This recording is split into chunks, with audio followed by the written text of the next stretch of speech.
ඔයාව සාදරයෙන් පිළිගන්නවා ක්ලෝස් ලූප් channel එකට. අද වීඩියෝ එකෙන් අපි කතා කරන්න යන්නේ SIEMENS සහ OMRON කියන PLC වල memory register එක කොහොමද පාවිච්චි කරන්න කියලා. අපි කලින් වීඩියෝ වලින් කතා කරා Mitsubishi සහ Hitachi කියන PLC වල memory register එක කොහොමද පාවිච්චි කරන්න කියලා. ඒ වීඩියෝස් ඔයාලා බැලුවේ නැත්නම් link එක description එකේ තියෙනවා. ඒ වගේම දැන් වීඩියෝ ගොඩින් link එක තියෙනවා. එකෙන් ගිහලා බලන්න පුළුවන්. හොඳයි එහෙනම් අපි යමු අද වීඩියෝ එකට.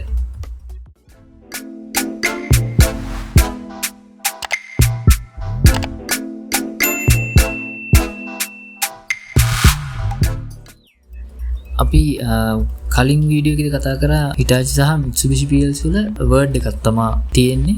එතකොට SIEMENS PLC වල ඊට ටිකක් වෙනසක් තියෙනවා. මොකද SIEMENS PLC වල byte තමයි භාවිත වෙන්නේ. එතකොට byte address තමයි මෙයාගේ තියෙන්නේ. byte address තියෙන නිසා මෙයාගේ byte tag කියන අපිට දන්නවා bit 8ක්. එතකොට bit 8ක address එකක් තමයි තියෙන්නේ. දැන් මෙතන තියෙනවා අපි internal relay එකක් විදිහට bit එකක් ගන්නවා නම් මෙයාගේ ඉන්නේ m බිඳුවයි බිඳුව. මෙයාගේ පළවෙනි memory register වෙන්නේ m බිඳුවයි බිඳුව. m බිඳුවයි 1 m බිඳුවයි 2. එතකොට මෙයාගේ m කියන්නේ memory register කියන එක, බිඳුව කියන්නේ මෙයාගේ byte address එක. MB. මෙයාගේ byte එක අපිට පාවිච්චි කරන්න ඕන නම් MB බිඳුව MB 1. ඔය විදිහට මේ byte address එක number වෙනවා. ඊට පස්සේ bit එකක් භාවිත කරන්න ඕන නම් දැන් මට ඕනේ මේ MB බිඳුව කියන byte එකේ bit එකක් භාවිත කරන්න ඊට relay එකට. එතකොට ඒකේ address එක එන්නේ m බිඳුව වෙනි byte එකේ bit address එක බිඳුව. එහෙම නැත්නම් 0.1. එතකොට මෙයාගේ අපි කලින් වීඩියෝ එකේ කතා කරා මෙන්න මේ dot එකෙන් පස්සේ ඉන්නේ මෙයාගේ bit address එක. එතකොට මේ විදිහට තමයි SIEMENS PLC වල තියෙන්නේ MB බිඳුව MB1 MB2. මොකද මෙයාගේ byte තියෙන්නේ. Mitsubishi Hitachi වල word එකක් තියෙනවා. එතකොට එතන bit 16ක් තියෙනවා. මෙයාගේ bit 8යි තියෙන්නේ. එතකොට bit එකක් ගන්නවා නම් අපි මේ විදිහට මේ byte address එකේ bit එක මේ විදිහට නම් කරනවා. දැන් මට මේ MB 5 කියන byte එකේ පස්වෙනි bit address එක ඕනේ කියලා. එතකොට මම ලියන්නේ M5 memory register පස්වෙනි byte එකේ හතරවෙනි bit එක. පස්වෙනි byte එකේ පස්වෙනි bit එක. පස්වෙනි byte එකේ හයවෙනි bit එක. පස්වෙනි byte එකේ හත්වෙනි bit එකට එනකන් විතරයි තියෙන්නේ. මොකද මෙයාගේ byte එක නිසා ඊළඟට bit එක ඕන නම් ඊළඟට එනවා M6 MB 6 වෙනි byte එකේ බිඳුවෙනි M6 බිඳුව. මේ විදිහට මේක දිගටම එනවා. ඔය විදිහට තමයි අපි bit එකක් සහ byte එකක් පාවිච්චි කරනවා නම් address එන්නේ. ඊළඟට බලමු අපි කොහොමද word එකක් පාවිච්චි කරන්නේ. මේ තියෙන්නේ SIEMENS PLC එකේ මම කියවනේ byte වලින් තියෙන්නේ කියලා. එතකොට byte මේ විදිහට address එනවා MB බිඳුව MB 1 2 3 4 ඔය විදිහට byte අපි තුන් 1000ක් තියෙනවා කියලා ඇඩ්‍රස්. එතකොට 1000ට එනකම් මේ MB 1000 වෙනකම් තියෙනවා. එතකොට මට word එකක් ඕන නම් මෙයාගේ byte දෙකක් ගන්න වෙනවා. මොකද word එකට bit 16ක් ඕනේනේ. මෙයාගේ byte නේ තියෙන්නේ. එතකොට byte වල bit 8යි තියෙන්නේ. එතකොට word එකක කියන්නේ word එකක value එකක් පෙන්වන්න ඕන නම් මට byte දෙකක් පාවිච්චි වෙනවා. එතකොට byte දෙකක් පාවිච්චි වෙනකොට අපි ලියන්නේ MW කියලා.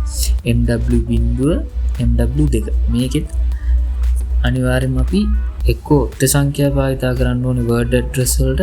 එහෙම නැත්නම් ඉරට්ට සංඛ්‍යා. මොකද මේ දෙකම භාවිත කරන්න බෑ. දැන් මේකේ මේ දෙක ගත්තොත් එහෙම MB බිඳුවයි MB 1යි. මේක MW බිඳුව කියලා. ඊළඟ එක මට මේ දෙක ගන්න බෑ. මේ දෙක ගත්තොත් මොකද මේ word එකට මේ byte දෙකම භාවිත වෙලා තියෙන්නේ. මොකද මෙයාගේ data තියෙනවා මේ MB 1 එකේ. ඒකට මට MB 1 එක නැවත ගන්න බෑ. එතකොට මම ඒක ඊළඟ එකේ ඉඳලා තමයි ගන්න. එහෙම නැත්නම් මම එකක් අතහැරලා ගන්න ඕන. මේ විදිහට MB 1 ගත්තොත් ඊළඟ address එක ගන්න ඕනේ MB 3. එතකොට මේ විදිහට තමයි word address එන්නේ. එතකොට මේකෙත් අපි word address එක නම් කරද්දී අනිවාර්යෙන් byte එකේ කුඩාම number එක තමයි word address එකට එන්නේ. ඒක අපි MW කියලා තමයි ලියන්නේ. මොකද මේ word එක නිසා MW කියලා ලියන්නේ. ඊළඟට බලමු අපි කොහොමද double word එකක් පාවිච්චි කරනවා නම් කියන්නේ. double word එකක් කියන්නේ මෙයාගේ bit 32ක් තියෙනවා. කියන්නේ 16 set දෙකක් තියෙනවා. word දෙකක් තියෙනවා. ඒකයි double word එක. දැන් SIEMENS වල ප්‍රශ්නේ තියෙන්නේ SIEMENS වල අපි byte වලින් කතා කරා. එතකොට මේකෙදි byte 4ක් ඕනේ double word එකකට. දැන් මේ දෙක ගත්තාම මෙතන තියෙනවා byte 0.1 2 මේ විදිහට byte තියෙනවා. මම මේක ගන්නවා හතරවෙනි බයිට් එක ගත්තාකින් හතරවෙනි බයිට් එක මේ දෙක ගත්තාම වර්ඩ් එක 4යි 5යි වර්ඩ් එකක් විදියට ගන්න පුළුවන්. එතකොට 6යි 7යි වර්ඩ් එකක් විදියට ගන්න. ඊට පස්සේ මම ඩබල් වර්ඩ් එකක් ගන්නවා නම් මට මේ බයිට් 4ක් ඕනේ. මෙයාගේ ඩබල් වර්ඩ් ඇඩ්‍රස් වෙන්නේ MD කියලා. Memory register double word MD. එතකොට මෙයාගේ ඇඩ්‍රස් එක වෙන්නේ දැන් මෙයාගේ බයිට් 4ක් ඕනනේ. මේ 4 කුඩාම බයිට් එකේ ඇඩ්‍රස් එක තමයි ඩබල් වර්ඩ් එකේ ඇඩ්‍රස් එක වෙන්නේ. දැන් මේ 4 ගත්තොත් මෙයාගේ 4 තමයි කුඩාම එක. එතකොට MD 4 කියලා ගත්තාම MD 4 කෝල් කරොත් එහෙම මේ ඩබල් වර්ඩ් එක කෝල් කරොත් එහෙම මෙන්න මේ බයිට් 4ම තමයි අපි භාවිත කරන්නේ. එතකොට මම ඊළඟ ඩබල් වර්ඩ් එක විදිහට ගන්නවා නම් මේ 4 අතහැරලා MD 8 කියලා තමයි ගන්න ඕනේ. එතකොට මේකෙත් 4න් 4ට යන්නේ. ඩබල් වර්ඩ් වලදී නම්බර 4න් 4ට තමයි යන්නේ. මේකෙත් අපි එක්ක පොත්තේ සංඛ්‍යා ගන්න ඕනේ නැත්නම් ඉරට්ටි සංඛ්‍යා ගන්න ඕනේ. එහෙම නැත්නම් මේ data overlap වෙන්න පුළුවන්. ඊළඟට අපි බලමු OMRON PLC වල කොහොමද memory register එක address කරන්න කියලා. OMRON PLC වල අපිට bit address එකක් ගන්න ඕන නැහැ. ඒ කියන්නේ අපිට internal relay එකක් විදිහට bit address එකක් ගන්න ඕන නම් memory register කෙලින්ම අකුරක් අපි භාවිතා කරන්නේ නැහැ. OMRON PLC වල input output address කරද්දී අපි කිව්වා මේ අනිත් PLC වලදී නම් මොකක් හරි අකුරක් x y එහෙම නැත්නම් iq ඔය වගේ අකුරක් පාවිච්චි වෙනවා. නමුත් මෙයාගේ අපි අකුරක් පාවිච්චි කරන්නේ නැහැ. address එක නම්බර් එකක් තමයි තියෙන්නේ. එතකොට අපිට මෙන්න මේ නම්බර් එකක්ම නම්බර්ම ඉන්ටර්නල් රිලේ විදිහට පාවිච්චි කරන්න පුළුවන්. හැබැයි මේකෙදිත් අපි අනිවාර්යෙන් දැනගත යුතුයි මෙන්න මේ මෙමරි රෙජිස්ටර් කැටගරයිස් කරගන්න. එතකොට අපි උදාහරණයක් විදිහට බිංදුවේ ඉඳන් 100 වෙනකන් අපි ඉන්පුට් අවුට්පුට් වලට ගන්නවා. 101 ඉඳන් 200 වෙනකන් ඉන්ටර්නල් රිලේ විදිහට පාවිච්චි කරනවා. කියන්නේ අපි බිට් ඇඩ්‍රස් විදිහට පාවිච්චි කරනවා. ඊට පස්සේ 200 ඉඳන් 300 වෙනකන් ඇනලොග් ඉන්පුට් වලට data register විදිහට පාවිච්චි කරනවා. මෙන්න මේ විදිහට අපි මුලින්ම මේක කැටගරයිස් කරගන්න. එහෙම නැත්නම් පැටලෙන්න පුළුවන් අපිට. දැන් මෙයාගේ ඇඩ්‍රස් එන්නේ මෙයාගේ තර වගේම බිට් 16ක් තියෙන්නේ. එතකොට 16 මේ දශම ස්ථානයේ තියලා මුලින්ම අපි word address එකේ නම් word address එක ලියනවා. දැන් මේකේ 10 වෙනි word එක 10 වෙනි word එකේ දශම තිතක් තියලා බිංදුව වෙනි bit address. මේකේ කෙලින්ම bit address එක නම්බර් වලින්ම එන්නේ 10යි 0 0 0 1 0 2 3 4 5 6 7 8 9 10 11 12 13 14 15 ඔය විදිහට මේ 16ම නම්බර් වෙන්නේ මේ විදිහට. මේ විදිහට අපිට මෙයාගේ 10 18 එනකන් තියනවා කියලා අපි හිතමු memory register. එතකොට 10 18 එනකන් අපිට මේ විදිහටමයි එන්නේ bit address එක නම්බර් වෙන්නේ 10 10.0.00. එතකොට ඒ බිංදුව වෙනි bit address එක. මේ බිංදුව වෙනි bit address. ඊට පස්සේ 10.01 0.2 0.3 ඔය විදිහට 10.1.5 වෙනකන් අපිට මේකේ පාවිච්චි කරන්න පුළුවන් මේ memory register. මම මේකෙදී විශේෂයෙන් කියන්න ඕනේ මේ memory register අපිට හැම නම්බර් එකක්ම පාවිච්චි කරන්න බෑ. මොකද මේ register එකේ PLC එකේ internal operation. එතකොට special input output ඔය වගේ මේකේ සමහර numbers පාවිච්චි කරලා තියෙනවා internal process වලට. එතකොට ඒ process අපිට භාවිතා කරන්න බෑ. ඒ ගැන මම ඉස්සරහට අපේ වීඩියෝස් වලින් කතා කරන්නම්.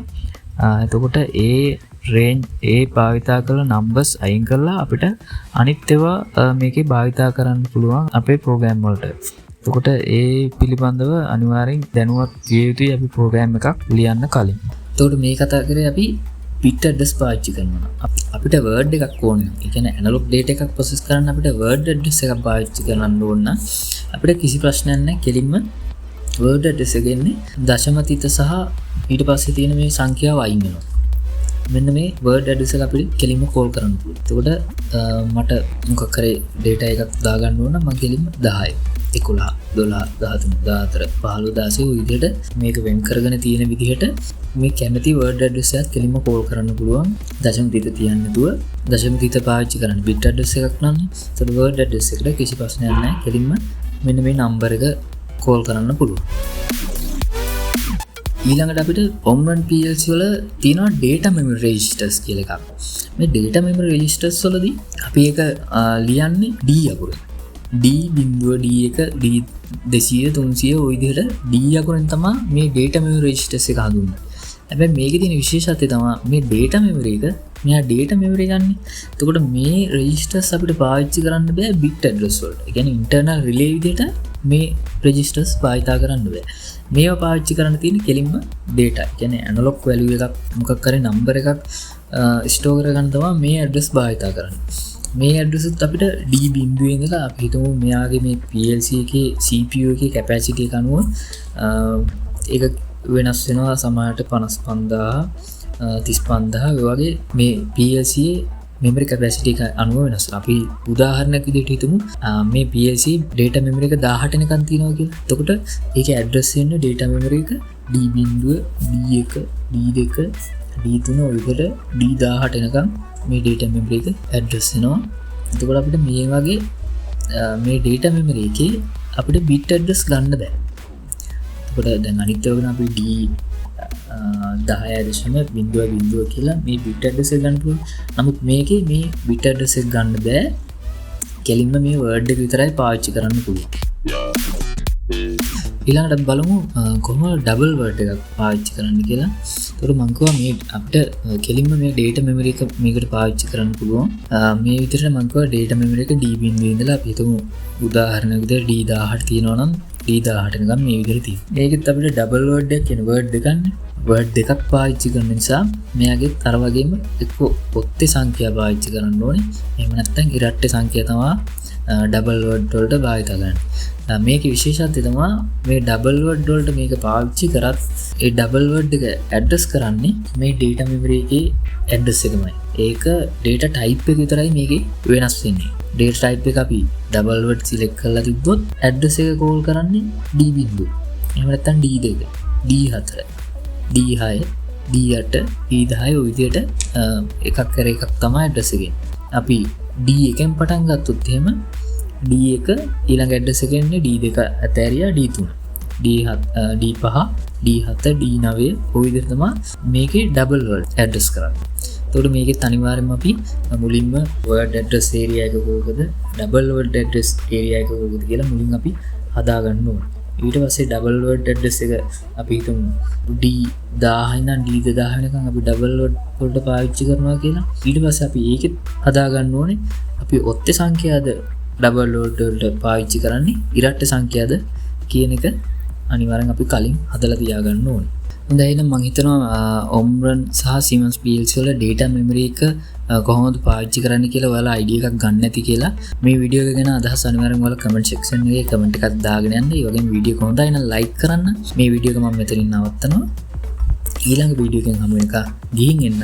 මතක ඇතුව අපේ channel එක තාම subscribe කරලා නැත්නම් දැන්ම subscribe කරන්න.